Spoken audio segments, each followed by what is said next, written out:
Thank you very much. Comrade Power. Comrade Power. Your Excellency, I had missed doing that. But it gives me such great pleasure to be here today at this great institution at the heart of our capital. Your Excellency, as you can see, the vibrance of these young people really speaks to what defines our great city of Nairobi. Many may not know that 13 years ago, and I was just reminding you, sir, Professor Duol and I solved one of Kenya's biggest problems. This was during the constitution-making process. The one issue that had remained contentious was the issue of delimitation of boundaries. You had agreed on everything between PNU and ODM at that time, but the sticking point was, how do we divide this country because of the past gerrymandering that had been happening? One of the parties called a distinguished professor called a Duol to come give a solution, and another of the parties called a scrawny 24-year-old boy called Sakaja to come and give a solution at that point. Professor Duol presented the numbers. After that, I was given a chance. I presented the numbers, but in a political language. And when Professor Duol came back, he said, just do what that young man is saying. That is how we have Article 89 of our Constitution today that creates the formula for delimitation of boundaries. I say this for one reason. Professor Duol's character goes hand in hand with what this university stands for. He's extremely practical. And this is a technical university. When we launched the Hustler Fund, we were making a joke about the economists and said, you know, when economists find something that is working in practice, they ask whether it is also working in theory. Scientists are different. Scientists want to make sure things are moving on the ground and actually implementable. Your Excellency, the economy of today is a global economy that is driven by technology, powered by information. Our young people today at the Technical University or in Kisumu are not competing against each other, but they're competing with young people in China, in Japan, in the US. That is why we must give them the skills to compete at a global scale. Hence, technical universities, Your Excellency.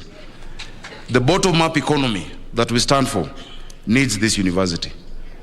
Because the bottom-up approach of ours is not looking for those with millions of shillings in their banks, but those with millions of ideas in their minds. And it is institutions such as this. You've heard the president asking for innovation hubs. And you've mentioned, and I'm very glad you've taken up the issue of the startup bill.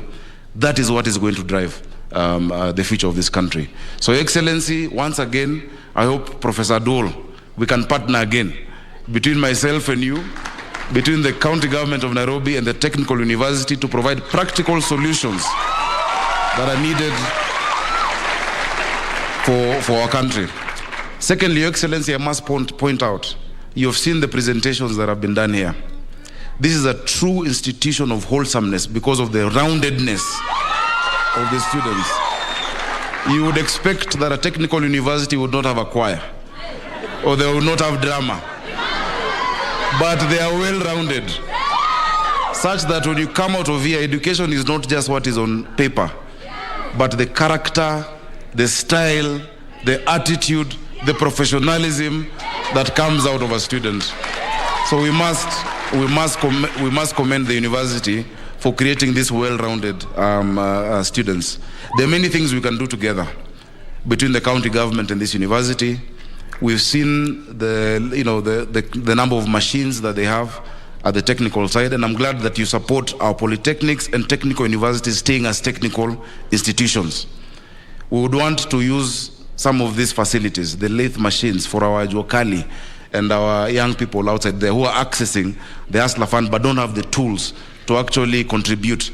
Please allow them to come at least for 3 weeks, for a few weeks, to learn and even to be recognized with the skills they already have, recognition of prior learning. We would really want that. Your Excellency, I'm glad Mushoki has spoken about the bridge that is across here. 2 weeks ago, I came here across with the central bank governor. He had called me and he said, Governor Sakaja, of course I told him he's the real governor because he's the governor of central bank. And he told me from his office he sees every 2 weeks an accident on this road because people have to jump across, and there's a hole in the fence where people are passing.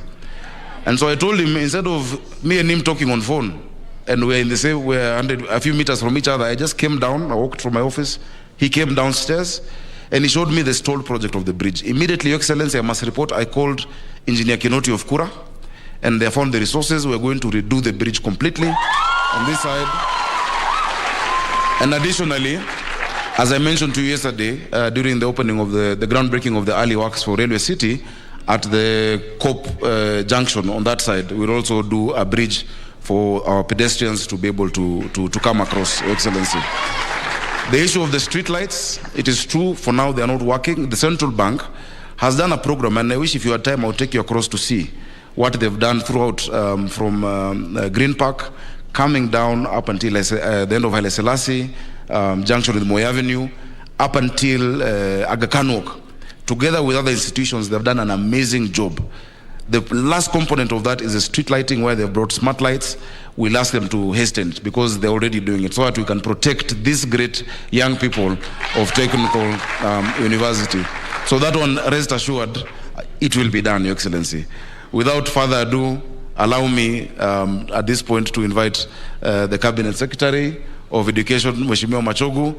But students, rest assured, you have a partner in Governor Sakaja and in the county government of Nairobi. Tutafanya pamoja. Welcome, sir.